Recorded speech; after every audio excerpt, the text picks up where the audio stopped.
Una legge di bilancio contro il lavoro è sbagliata e va cambiata. Invasione pacifica di bandiere rosse lungo le vie del centro storico di Padova per lo sciopero generale proclamato dalla CGIL contro la manovra finanziaria del governo Meloni. Da Piazza Garibaldi 1000 partecipanti hanno sfilato fino a raggiungere Piazza Antenore per il comizio finale.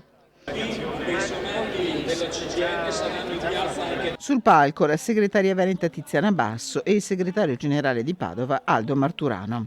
Questa manovra è sbagliata perché è iniqua, non dà risposte a chi ha bisogno e purtroppo con il tema dell'inflazione, del caro bollette, le persone fanno fatica ad arrivare a fine mese. I dati su chi è povero lavorando stanno crescendo e purtroppo non troviamo nessuna risposta in questa finanziaria, anzi purtroppo le risposte sono date a chi invece le risorse le ha. La richiesta forte è quella davvero di rimettere al centro il tema del lavoro e delle pensioni, che sono fortemente penalizzati, sono quelli che hanno pagato di più le crisi di questi anni. Questa è solo l'ultima, una delle più gravi, ma partiamo da lontano e soprattutto è una richiesta a una politica che non è più in grado di rimettere al centro il lavoro e i suoi bisogni.